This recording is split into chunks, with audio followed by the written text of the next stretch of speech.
Bueno, y hoy vamos a hablar del artista antifrágil, que en definitiva lo que vamos a establecer una serie de herramientas, metodologías para construir una práctica artística que mejore con el caos. Y esto ya lo hemos hablado en los otros webinars, pero es interesante remarcarlo de nuevo, cómo nos encontramos el ecosistema artístico actual. Y hay tres tensiones que definen perfectamente el contexto en el que vivimos, ¿no? Y con el que tenemos que convivir. Por un lado, el exceso de imágenes, es decir, hay una producción masiva de imágenes, pero no hay una tensión real ni tampoco hay un riesgo interno. Es decir, se producen imágenes continuamente con el objetivo de ser visible y con la rapidez de que se pueda ver inmediatamente si se capta la atención y volver a generar más imágenes. Por lo tanto, ante esa cantidad de imágenes y de producción, nos encontramos en un momento en que la atención es muy frágil, ¿no? La atención se dispersa, el impacto, por lo tanto, se diluye y claro, los artistas, siendo conscientes de esa realidad, pues entran de lleno en ese sistema de producción masiva. Y si a esto lo unimos a una precariedad productiva, es decir, que hay una serie de condiciones que son completamente inestables porque estamos en un entorno muy cambiante cada día o cada hora, podemos decir, las circunstancias que nos rodean cambian continuamente y eso hace que nos tengamos que adaptar constantemente a esos nuevos cambios. Por lo tanto, el problema no es que falte arte, sino que hay demasiada producción sin una necesidad interna, es decir, sin una necesidad real y honesta de llevar a cabo procesos de investigación y de llevar a cabo procesos de reflexión, de darle tiempo a la práctica artística para, entre otros objetivos, generar transformaciones, ¿no? Eso sí se utiliza en las narrativas, pero realmente si nos fijamos y prestamos atención, vemos cómo esas narrativas además luego inmediatamente también se van dispersando. Entonces, podemos responder ante el caos en el que nos encontramos y que cada vez intuyo que será mayor, pues de cuatro maneras. Una de ellas es responder de una manera frágil, es decir, que si estamos haciendo una práctica artística en donde no vamos a tomar partido de nuestra propia respuesta interna, ¿qué puede pasar? Pues que ante esa inestabilidad, ante los cambios, pues la práctica se va a romper, porque además va a depender de condiciones externas para funcionar. Fijaros que muchas veces la práctica artística que parece antifrágil, que parece robusta, no lo es, porque depende de muchos condicionamientos externos. Por ejemplo, exposiciones, convocatorias, becas, residencias. Depende también de que la obra esté legitimada por los poderes que manejan el sistema. Y entonces podemos ver, y de hecho somos conscientes de que hay numerosos artistas que parece que su práctica es fuerte, es antifrágil y sin embargo son débiles, son frágiles porque en el momento en que desaparece una o varias de esas condiciones externas, dejan de funcionar. También podemos responder de una manera robusta, es decir, que podemos resistir ante esos cambios, pero vamos a seguir haciendo lo mismo, aunque el contexto cambie. Y esta resistencia, pues lo que hace es que no evolucionemos en nuestra práctica. Puede haber una respuesta adaptativa, es decir, que reaccionemos adaptándonos a esos cambios, pero con retraso. De manera que nuestro tipo de adaptación adopta una posición defensiva, no evoluciona. Y si la respuesta es antifrágil, que es de lo que vamos a hablar hoy, pues entonces quiere decir que ante esas situaciones de cambio continuo y de caos, pues vamos a mejorar nuestra práctica, porque vamos a convertir esa perturbación en nuestro propio material de trabajo y de información. Por lo tanto, no hablamos de resistencia, sino de resiliencia. El artista antifrágil no resiste al caos, lo toma el caos y lo convierte en información.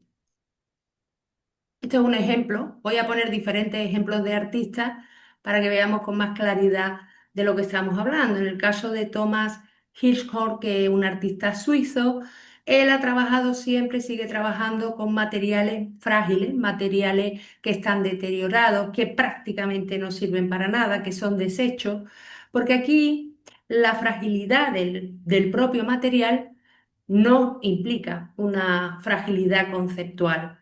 Pero esto podemos adoptarlo, sí, siempre y cuando, como he dicho antes, honestamente y desde nuestro interior tengamos bien desarrollado cómo queremos desarrollar nuestra práctica para que sea antifrágil. Para eso lo primero que tenemos que hacer es un diagnóstico de posición, es decir, tenemos que mirarnos hacia adentro y responder honestamente estos 5 puntos. Si mi práctica depende de algo externo para sentirse válida, es decir, de estos condicionantes externos que hemos hablado antes, entonces vamos a identificar esas dependencias, si es de una o si es de varias. Por ejemplo, no produzco ninguna obra si no tengo un proyecto expositivo cercano o, por ejemplo, si no hay convocatorias de premios. De hecho, hay muchos artistas que se dedican solo a presentarse a premios y con el objetivo de ganarlos, que muchas veces por descarte se ganan alguno que otro. Sin embargo, pasan del resto de los contextos, ¿no? Entonces, si mi práctica depende de algo externo, para que yo la pueda validar, entonces tenemos que identificar claramente el por qué depende de ese contexto. ¿Qué pasaría si durante un año, por ejemplo, no expusiera? Es decir, imagina que estás trabajando y que no tienes un proyecto expositivo final. ¿Qué pasaría en tu fuero interno? ¿Qué parte de mi trabajo, lo repito, pero por una seguridad? Es decir, es una forma de trabajar que incluso hace que se identifique claramente mi identidad, y si dejo de hacer lo que estoy haciendo siempre, ¿qué pasaría si salgo de esa zona de confort? ¿Lo hemos experimentado? ¿Qué cambio del contexto me incomoda más? Es decir, ¿qué es lo que hace que esté en tensión? Si, por ejemplo, desaparecen convocatorias o ya no se convocan residencias o los perfiles que buscan no son compatibles con los que yo tengo, o dónde estoy protegiendo demasiado mi obra. ¿Qué es lo que tememos perder realmente? Porque el primer paso para empezar a desarrollar esta práctica antifrágil no es crear, sino detectar todas estas impedimentos o todas estas, mejor dicho, dependencias que si carecemos de esas realidades en donde nos movemos normalmente, pues podemos romper nuestra práctica artística, de lo que decimos tirar la toalla. Entonces, lo primero, antes de comenzar a establecer esa estructura antifrágil, es mirar dónde nos duele desde el inicio, ese diagnóstico previo. Pero claro, tenemos que hablar de la dimensión psicológica que conlleva esa práctica antifrágil, que es la antifragilidad interna.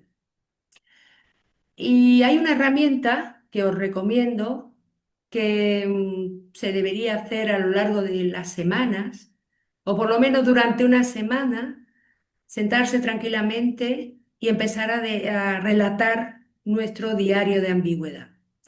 Porque el objetivo es ser tolerante a la ambigüedad, que muchas veces decimos que lo somos, pero en la práctica si nos ponemos incluso a escribir o a grabarnos, vemos que muchas veces la ambigüedad nos paraliza.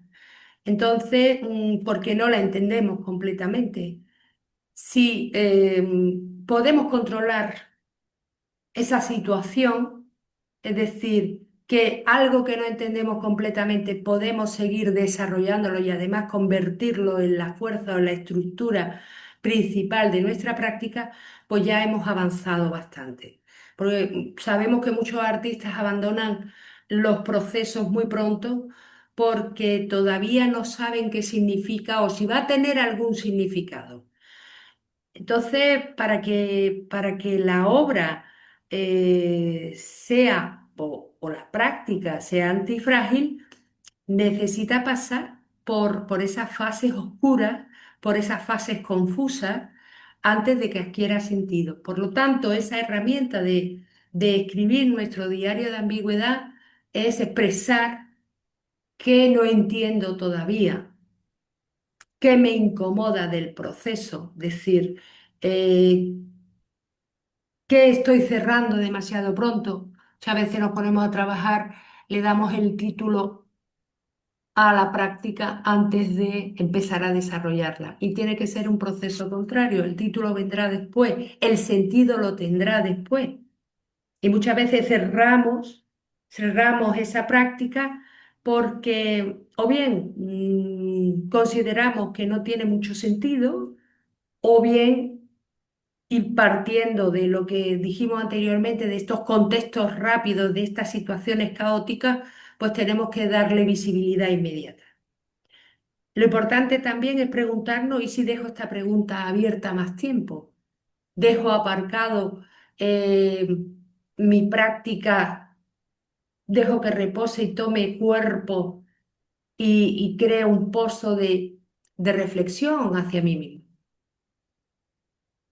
En el caso, por ejemplo, del artista Joan Jonas de Estados Unidos, bueno, esta obra, bueno, como veis, ella establece esta obra que son personas que van trasladando con espejos diferentes situaciones, eh, y esto se realizó en el año 1968 y sigue desarrollándose este proyecto hasta la época actual, ¿no?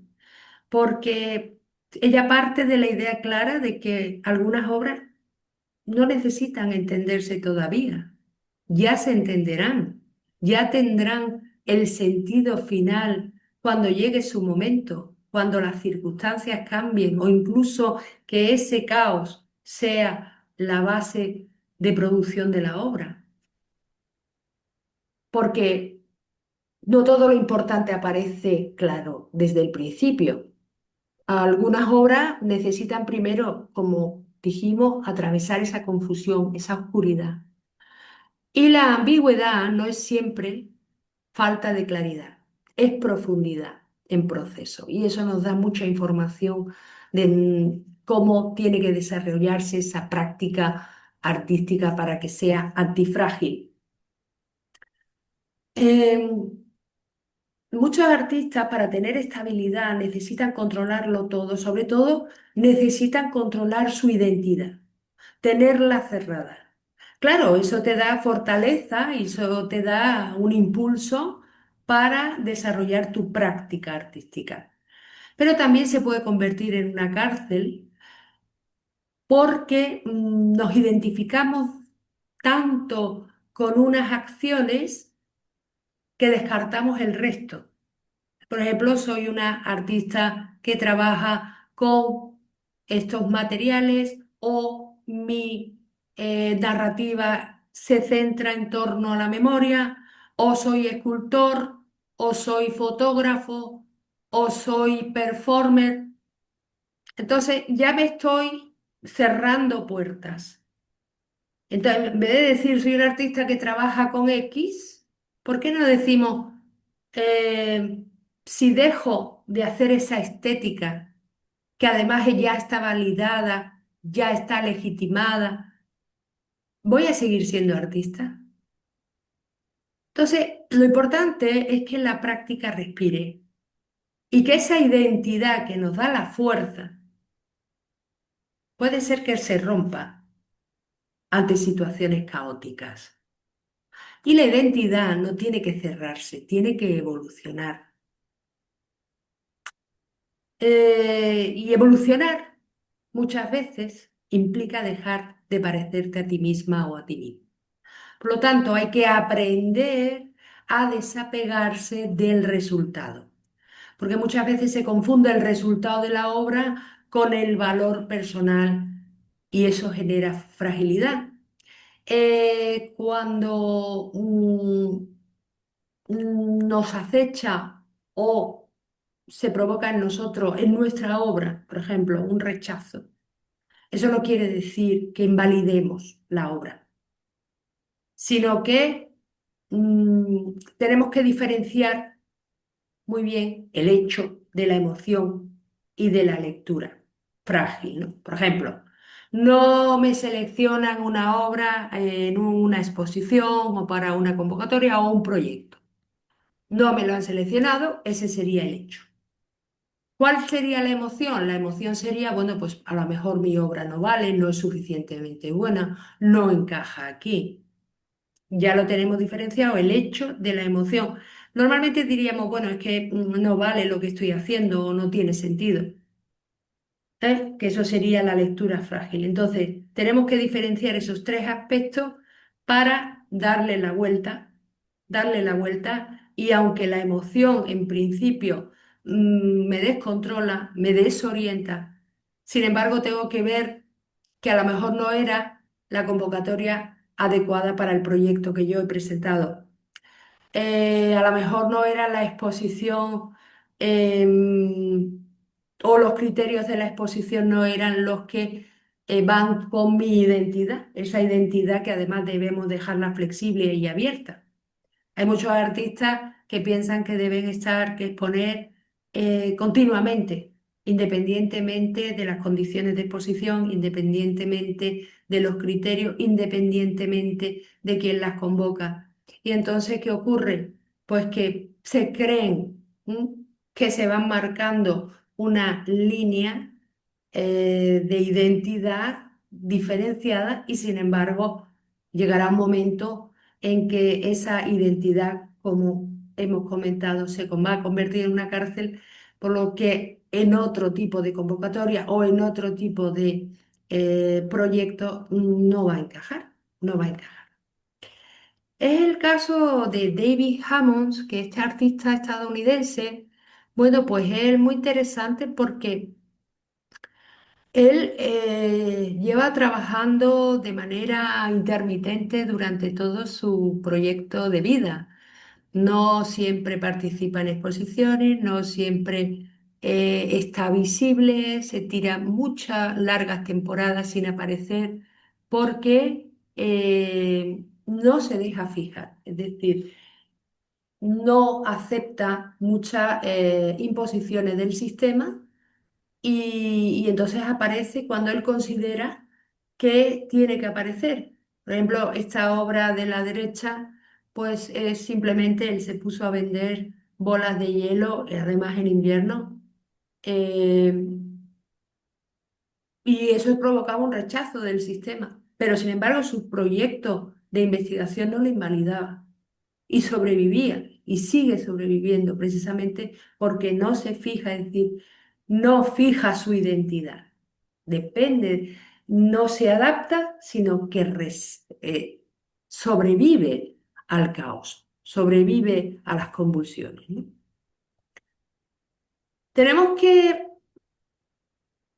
marcar esa necesidad interna que hemos dicho, esa necesidad real, honesta, para que generemos esos proyectos de investigación y de reflexión y transformación dentro de nuestra práctica artística. Entonces necesitamos un núcleo que no dependa de la validación externa. No se trata de encontrar el propósito, ¿no? Sino de reconocer lo que insiste en ti, lo que es la esencia tuya. Y no es algo fijo. Si nosotros encontramos esa respuesta central a lo que vamos buscando, no lo cerremos. Dejémosla abierta porque mañana seguramente tendremos otra necesidad interna. ¿Cómo podemos encontrar esa cuestión central, esa necesidad interna, que es lo que nos va a dar fuerza para seguir avanzando en nuestra práctica artística y que además sea antifrágil? Pues primero pensemos en lo que nos obsesiona, es decir, lo que no podemos dejar de explorar. ¿Qué temas, qué contextos son los que mueven al hecho de que desarrolle una práctica artística? Y también tendremos que entender lo que todavía no comprendemos. Es decir, que no vayamos rompiendo la zona de curiosidad o incertidumbre. Como hemos dicho antes, la incertidumbre muchas veces nos paraliza. Esa zona de curiosidad que dice un artista es curioso por naturaleza. No siempre es así.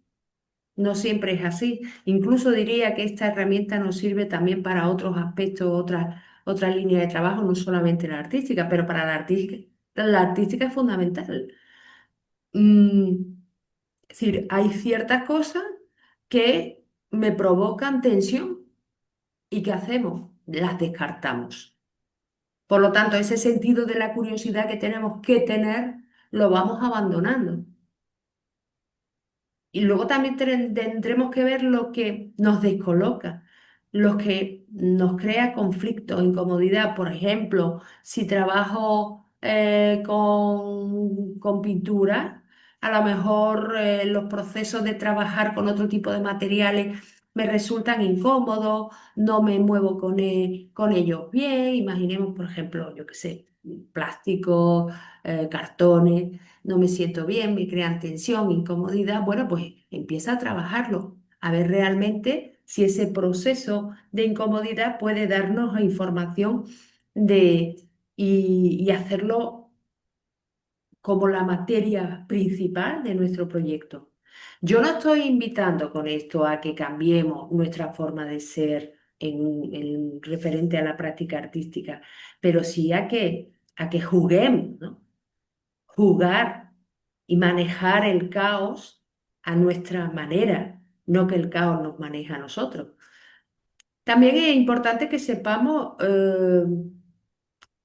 lo que sigue apareciendo en nuestra obra, es decir, aquello que regresa, aquello que decíamos, bueno, esto ya está acabada, esta serie está acabada, bueno, pues a lo mejor regresa a ciertas formas, regresa a ciertos materiales, regresa a cierta forma de componer el archivo.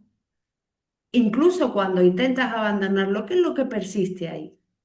Y por último, lo que resiste al agotamiento, lo que sobrevive al tiempo, al cansancio y a la falta de recompensa. Si unimos todo esto, encontraremos esa respuesta central a nuestra necesidad interna. Entonces, se trata de persistir, pero de manera operativa. Este impulso es lo que nos permite soportar la incertidumbre, sostener procesos largos, caer y volver, y transformar el fracaso, así como evolucionar sin traicionarnos a nosotros mismos. Hay una herramienta muy interesante para conseguir tener una práctica antifrágil, que es la escalera del riesgo. Es decir, no se trata de ser un kamikaze, de lanzarse al vacío de primeras, sin haber hecho previamente ese diagnóstico y haber encontrado ese núcleo central de, de mi respuesta central a las necesidades internas. No se trata de hacerlo del tirón, sino se trata de entrenar mi relación con el riesgo. Em, ¿Para qué? Para que el miedo que tenemos a realizar ciertas acciones o estar en ciertas circunstancias, eh, se vuelva operativo, porque el miedo no va a aparecer, el riesgo no va a desaparecer, siempre estará ahí, pero vamos a entrenarlo para ser más fuerte. Por ejemplo, si no estamos preparados, porque dice, bueno, yo hasta que la obra no la tengo terminada, no la puedo mostrar. Bueno, pues vamos a enseñar una prueba a alguien cercano, o a artistas que tengamos cerca o al comisario con el que siempre trabajo, ¿no? Vamos a enseñar esa mínima prueba. Vamos a asumir también la respuesta de aquellas personas que nos acompañan, ¿no? También podemos asumir un riesgo bajo, que es compartir el proceso sin explicar demasiado. En esto estoy trabajando, pero no te doy demasiadas explicaciones ni del sentido, ni de materiales, ni de el objetivo que pretendo. Un riesgo medio es presentar una obra no resuelta, aún no está terminada. O ya ascendemos en esa escalera, asumimos un riesgo más alto, que es mostrar una línea nueva, completamente nueva, públicamente, asumiendo pues todas las críticas que pueda haber. Y el riesgo máximo sería abandonar eso que nos da seguridad, ese lenguaje seguro, eso con el que nos identifican, y abandonarlo completamente. Por eso digo que hay que hacerlo de manera gradual, no pasar de una situación de confort a una situación de dejación total, porque entonces eso nos va a provocar un miedo paralizante mucho peor que si nos quedamos en nuestro sitio. Por eso este webinar es para aquellas personas, aquellos artistas que quieren ir adentrándose en estas prácticas antifrágiles, porque le van a dar más fuerza. Bueno, la frustración muchas veces llegará, seguramente llegará cuando estemos trabajando en estos nuevos procesos, pero claro, esa frustración no debemos concebirla como un muro, como algo que no me permite avanzar, sino como una puerta mal formulada. Vamos a tomar información de por qué me siento frustrada ante estas nuevas situaciones. Y además, ¿cuándo surge esa frustración? Cuando aparece es porque algo está rozando el límite y tendremos que identificarla. Nos podemos preguntar qué expectativa no se está cumpliendo de lo que yo había previsto inicialmente, y si a lo mejor estoy intentando controlar demasiado, no estoy dando aire a la misma práctica que se mueva por sí sola. Entonces, planteémonos que estoy dando por hecho.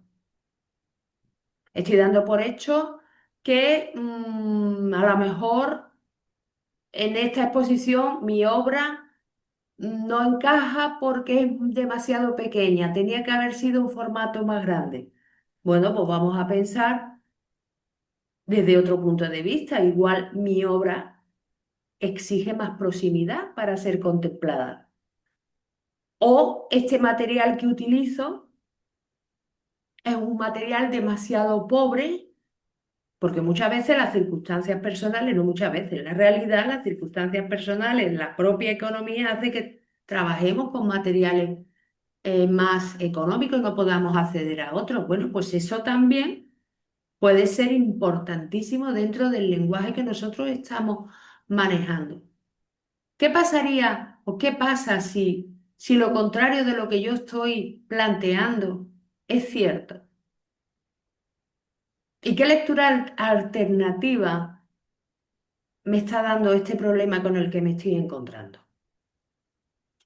Vamos a hacer un reencuadre triple y vamos a convertir la frustración en algo operativo, en algo que no sea productivo para nuestra práctica artística. Por ejemplo, Francis Salis, este artista belga, bueno, pues él tiene una serie de intervenciones muy interesantes que va en torno a esto que decimos, ¿no? Sí, que es frustrante, en este caso, Pues esa intervención, acción, es ir moviendo un cubo de hielo hasta que se derrite. Es inútil, ¿no? Nos puede parecer inútil. ¿Y esto para qué? Bueno, pues la obra, ¿cuál es la obra? La obra es esa acción, pero la obra en sí misma es el fracaso.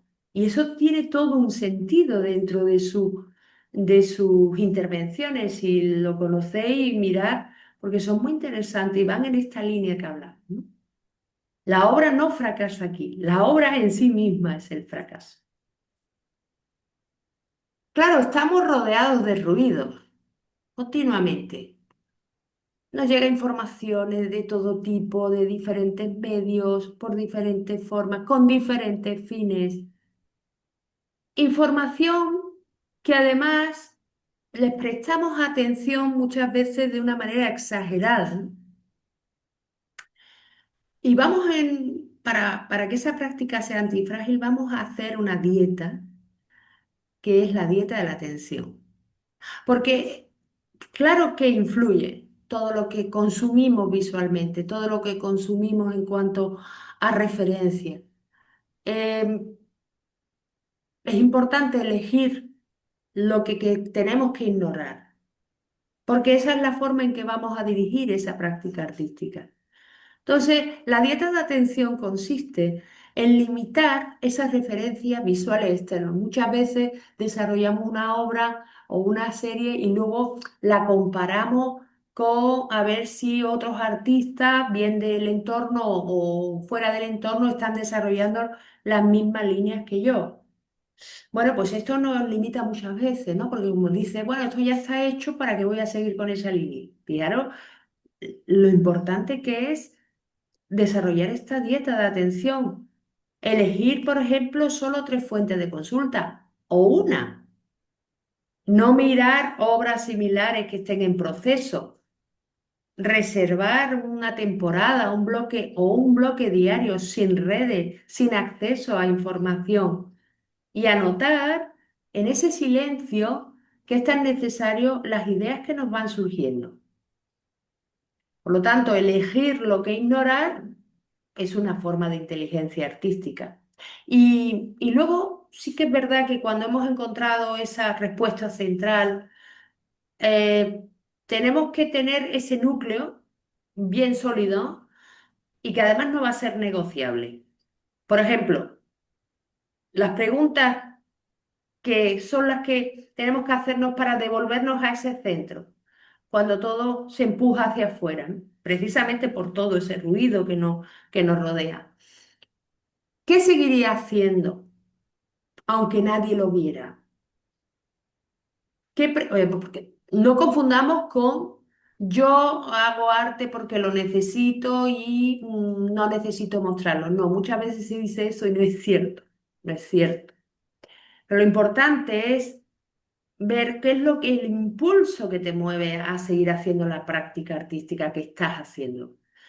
¿Qué pregunta me acompaña más allá de la exposición? Es decir, vale, está haciéndose visible, pero ¿qué hay más allá de esto? ¿Qué no depende de ser validado ahora? No es que no me importe que lo validen, sino, claro que como estamos en el sistema, sí nos importa la validación, pero para ser validado ahora, ¿de qué no depende?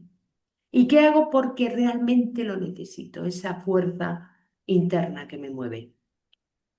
Porque, como digo, la práctica no puede depender solo de ser vista, de ser mostrada.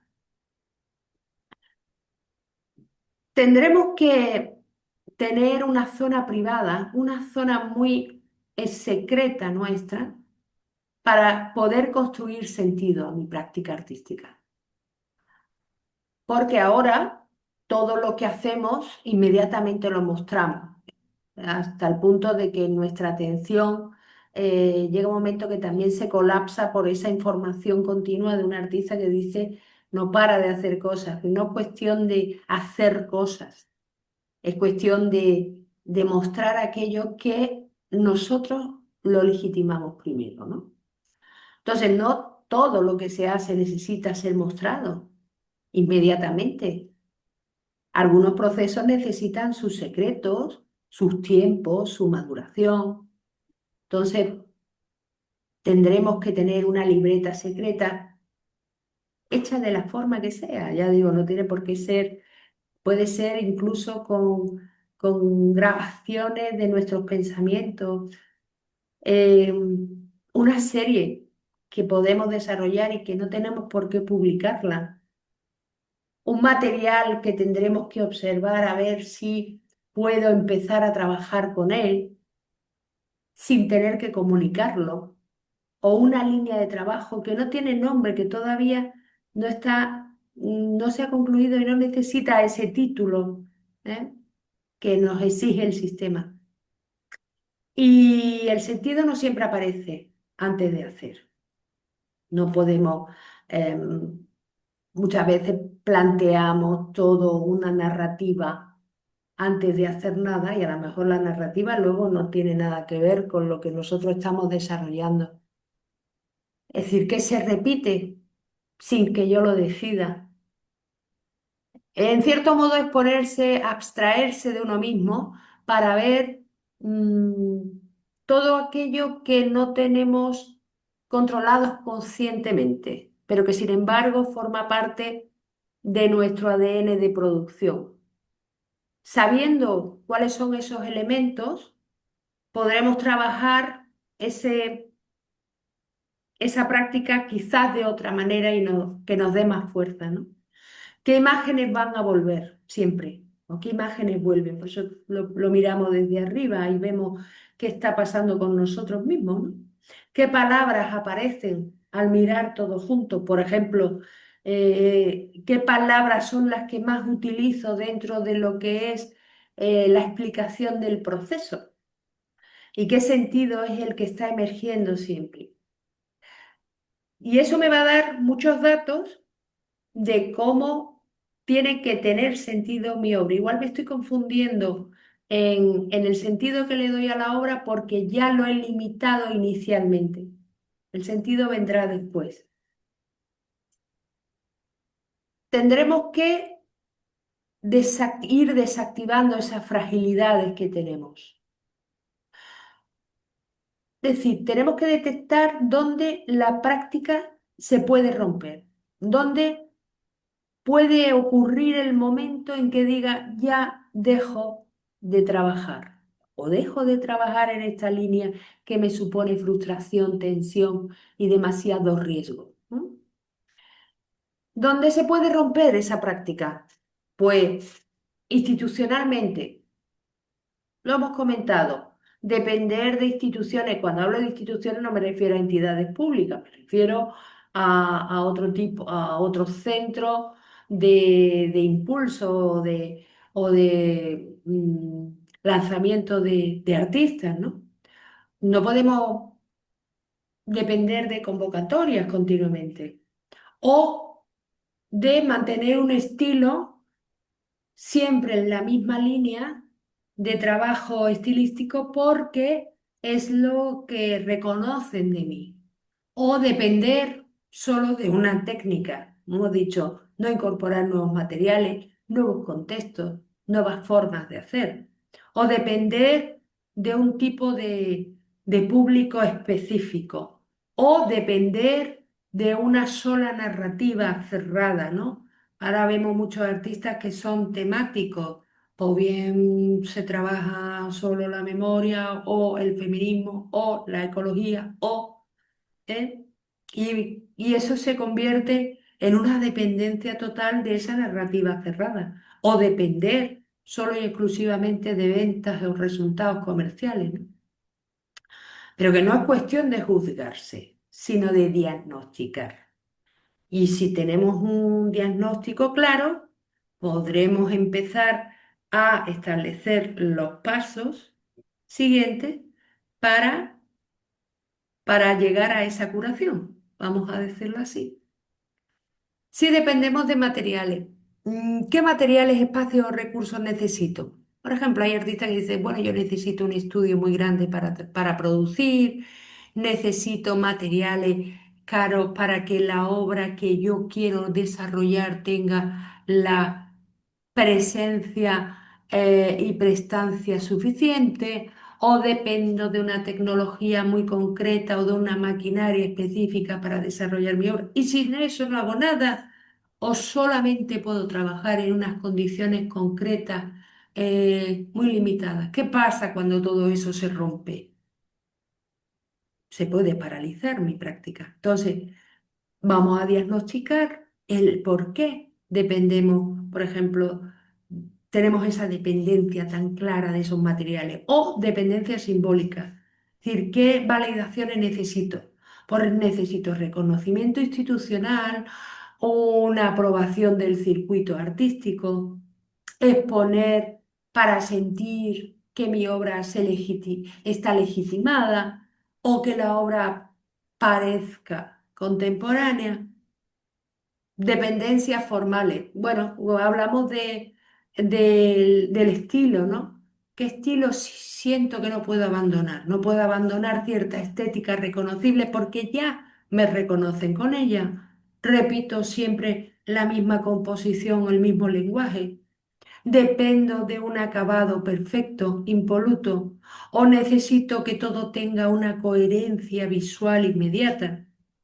O si tengo dependencias emocionales, ¿qué necesito que ocurra para sentir que mi práctica vale? Necesito sentir éxito rápido, me afecta demasiado la opinión externa, necesito controlar el resultado o siento frustración cuando la obra falla, cuando la obra cambia. Entonces, el objetivo es localizar esos puntos de colapso potencial. Y el error lo tenemos que tomar como un dispositivo productivo. El error se va a generar, claro que sí, pero no lo tomemos como algo a eliminar, sino como un elemento más que forma parte de mi práctica artística y además es un material más, ¿no? No se trata de trabajar mal, ojo, se trata de impedir que ese control que nosotros queremos llevar a rajatabla lo decida todo, no dejemos nada abierto. Entonces, por ejemplo, que dependemos de ciertos materiales. Y si incorporo otro, pues bueno, es que el papel se rompe, la pintura no es de buena calidad, el barro se agrieta. Bueno, vamos a trabajar con esto a ver qué pasa, qué puerta se abre por aquí. O de tipo procesual. Por ejemplo, el método habitual de trabajo, me gusta trabajar en soledad, pues vamos a incorporar un elemento disonante, algo que me ponga en tensión y que eso provoque un error desde mi punto de vista, a ver qué ocurre, o perceptivo, es decir, que la obra no se lea perfectamente, sino que se lea de forma ambigua, o el error temporal, que con el paso del tiempo la obra ha cambiado. Eso puede provocar una frustración, pero a lo mejor forma parte del objeto esencial de la práctica o relacional, que otra persona altere mi proceso de trabajo, que otra persona intervenga, otro artista, a trabajar a lo mejor en colectivo. Entonces, es importante para que todos estos errores que se pueden ir produciendo, pues me den un punto de partida hacia otros caminos. Por ejemplo, el caso del artista Julius von Bismarck, que es el artista alemán, eh, bueno, él no produce imágenes, lo que produce es interferencias. Por ejemplo, en esta serie de obras, para que se pueda ver esa paloma de la paz, tienes que hacer la fotografía con flash. Intervienen otras personas dentro de su práctica artística, ¿no? Y esto no es un error, esto está hecho precisamente para producir esas interferencias, ¿no? Para que eso que es un error sea la materia esencial de la práctica. Hay un método para decidir mm, cuáles son los errores que podemos controlar. ¿Mm? Por ejemplo, empezamos con 5 pasos. Por ejemplo, la acción base define tu intención inicial, es decir, ¿qué voy a hacer? Seguimos con el error obligatorio. Introduce una variable que no controle. ¿Qué interferencia introduzco? Aquello que además me suponga casi una inacción. Pues vamos a introducirlo, vamos a provocar en nosotros mismos. Por ejemplo, ¿qué voy a hacer? Pues voy a trabajar hoy con barro en zonas que no estoy acostumbrado y voy a dejar que se seque sin que yo intervenga. ¿Qué error me puedo poner como obligatorio? Pues coloco la pieza donde no le dé el sol directo para que no se seque de manera habitual o cambiamos de lugar sin prever el resultado. A ver qué ocurre. Otro paso es la regla de no corrección. Acepta lo que ocurra sin corregirlo. Por ejemplo, que no puedo arreglar. Pues no relleno grietas, no recupero partes que se desprendan, dejo que el material fluya y siga su proceso. ¿Cómo documento esa desviación? Pues fotografía cada cambio, cada grieta, cada desplazamiento del material y cómo transformo ese error en una decisión dentro de ese proceso. Pues uso lo inesperado como punto de partida. Entonces, la guía rápida, ¿cuál es? Intención, interferencia, aceptación, registro, integración. Eso sería una guía rápida para poder desarrollar un método para eliminar o no decidir si elimino aquello que surge de manera inesperada. La incertidumbre está cada vez más al orden del día. Entonces, esa incertidumbre tenemos que transformarla en nuestro propio entorno de producción. Y para eso vamos a empezar a diseñar condiciones que no resultados.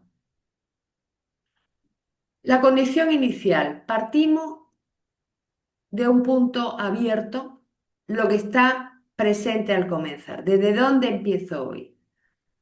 Por ejemplo, barro húmedo al comenzar el día. O, por ejemplo, voy a hablar de memoria. Pues vamos a tomar fotografías de familiares y les voy a borrar las caras, ¿no? Por ejemplo, ¿no? La regla principal, lo que mantiene unido el proceso, lo que es la única constante que se va a repetir. ¿Qué es el principio que lo va a guiar todo? Por ejemplo, en el caso del barro que hemos dicho antes, dejar que el secado actúe sin intervenir. Yo. Una variable abierta, lo que puede cambiar, todo un campo de posibilidades que puedo variar sin que se rompa el proceso. Por ejemplo, cambiar la mezcla, cambiar el grosor. Las interferencias externas, lo que no controlamos, los factores externos que actúan y que nosotros no podemos hacer nada. ¿Qué fuerzas externas están influyendo? Por ejemplo, el sol, el viento, la lluvia, que actúen, ¿no? sobre esa obra. Y luego establecer un criterio de observación. ¿Cómo sabrás lo que está ocurriendo, lo que estás observando, lo que observas para comprender? ¿Qué señales me indican esos cambios reales, ¿no? Por el caso de Cecilia Vicuña, bueno, pues la obra, ella trabaja con materiales textiles, pobres, y muchas veces materiales encontrados, y entonces la obra no se culmina la obra. La obra si está suspendida, puede adoptar diferentes formas y en cada proyecto, pues sería la misma obra, pero realmente el proyecto es diferente, va moviéndose en función de las circunstancias, va trabajando en función de las circunstancias. Bueno, podemos establecer otra herramienta, la ficha de comportamiento del material, que hace este material que yo no controlo y que me puede servir muy bien para establecer otra línea de trabajo, cómo envejece, cómo se rompe, qué resistencia ofrece, qué ocurre si no lo fuerzo, qué tipo de tiempo introduce. Muchas veces utilizamos materiales sin darle el tiempo suficiente para poder obtener información necesaria para mi práctica, ¿no? Caso de Eva Hess, la artista alemana, en donde ella, bueno, pues utiliza materiales que se envejecen y se degradan con el tiempo, que cambian, que colapsan, pero ese es precisamente el sentido de su práctica artística. El sentido, como veis, no se da desde el inicio, sino que va tomando sentido la obra a lo largo del tiempo. Y cuando hablamos de desarrollo de la práctica artística, hablemos del desarrollo no de obras, sino de sistemas. En vez de decir qué obra voy a hacer, qué sistema voy a activar. Y para eso existe esta herramienta que es la arquitectura de práctica expandida. Es decir, para desarrollar ese sistema que voy a activar, podemos utilizar esta herramienta. Por ejemplo, el primer punto. El principio que organiza toda la práctica. ¿Cuál es el principio? La guía que por la que me voy a guiar, nunca mejor dicho, para tomar todas mis decisiones. Pues, por ejemplo, trabajar con restos de espacios abandonados podría ser un ejemplo, ¿no? En segundo lugar, la mutuación, es decir, cómo puede evolucionar ese sistema, no la obra, sino todo el sistema de producción. ¿Cómo puedo cambiar, ampliar o transformar el mismo? Por ejemplo, cambiar el contexto, cambiar los soportes.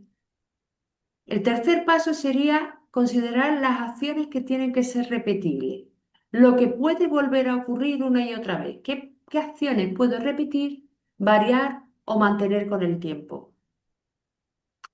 Pues, por ejemplo, recoger, ordenar, fotografiar, desplazar. ¿Qué variables se van a generar? Lo que va a cambiar o lo que voy a cambiar cada vez que intervenga. ¿Qué elementos varían? ¿Cómo afecta al resultado? Por ejemplo, o qué elementos no puedo controlar, como hemos visto antes, la luz, el clima, el tiempo, los materiales. ¿Qué formatos posibles puedo hacer?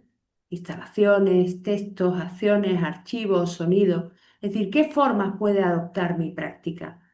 Y por último, qué conexiones y despliegue, cómo se van a relacionar las partes entre sí y cómo se va a desplegar todo el sistema en el espacio, en el tiempo y en el contexto. Por ejemplo, una exposición, un recorrido, una publicación o todo ello junto.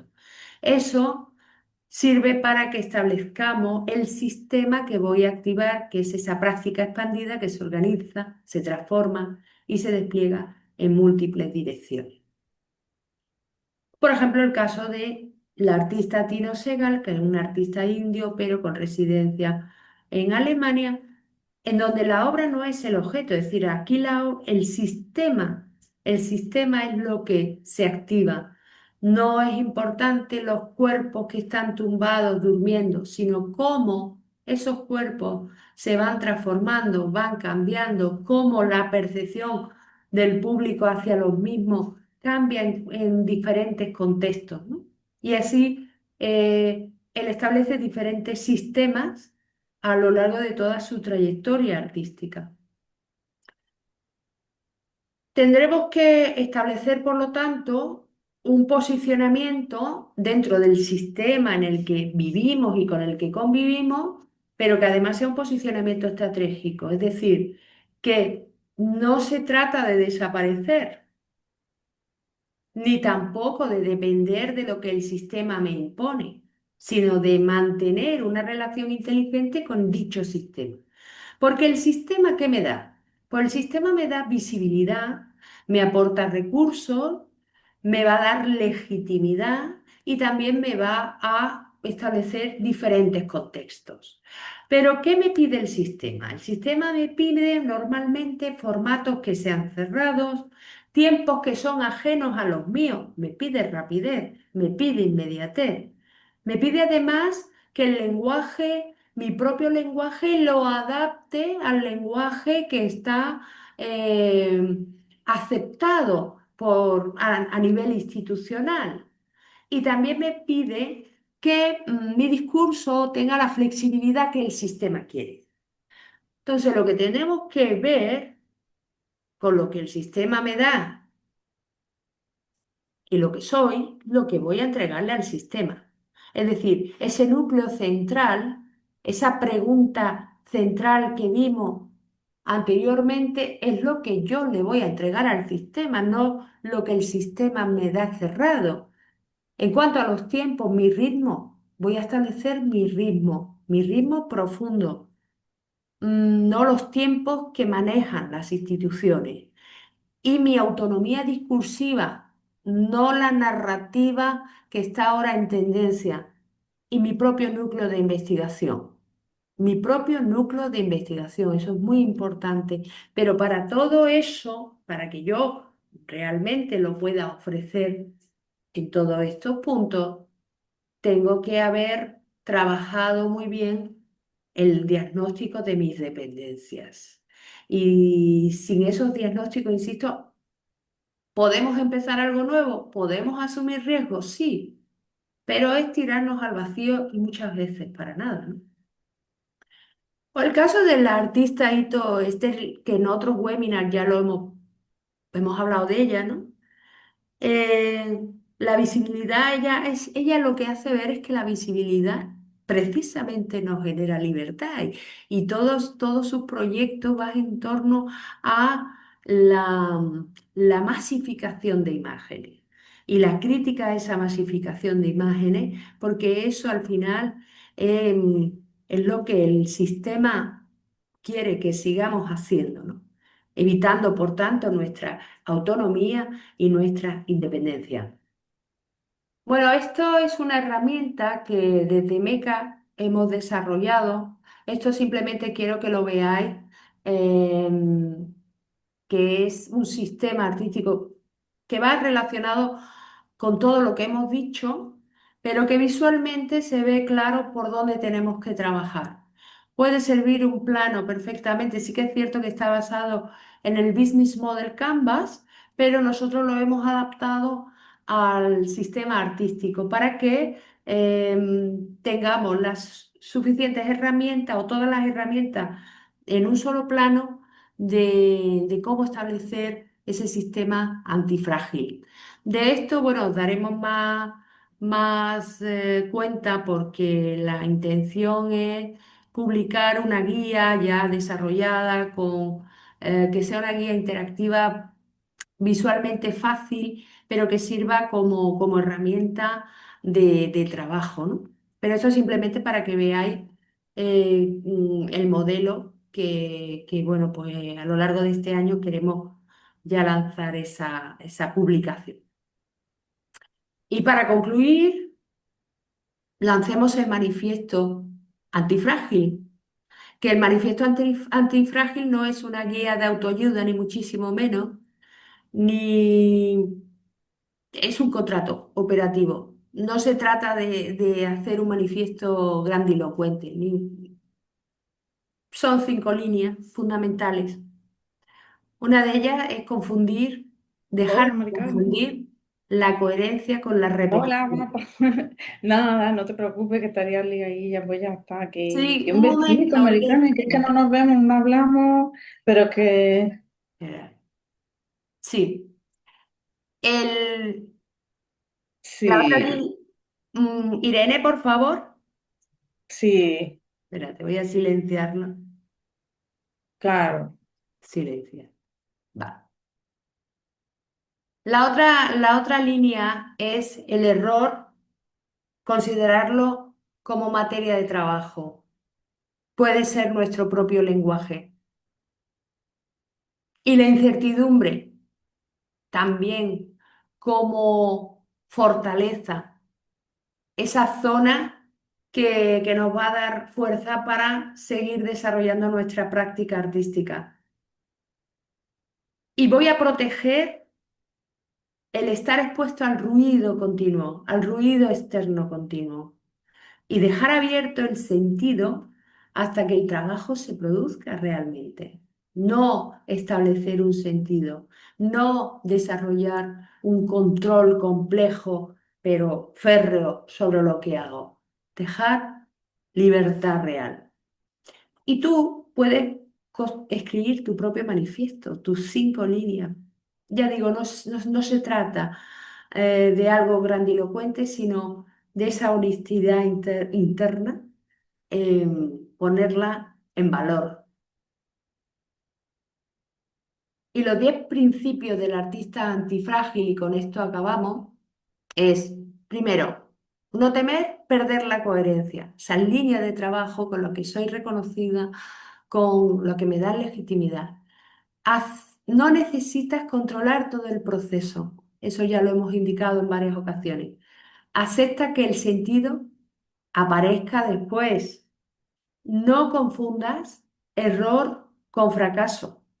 Separa el valor de la obra de tu propio valor personal, ¿vale? La obra puede fracasar, pero tu propio valor personal tiene que estar potente, abierto, afianzado por ti mismo. Diseña condiciones, no resultados. Deja que la materia actúe, fluya, se mueva libremente. Trabaja con sistemas, no solo con obras. Mantén esa autonomía simbólica frente al sistema y elige qué ignorar. Así que hemos terminado este semestre con los webinars. Muchas gracias.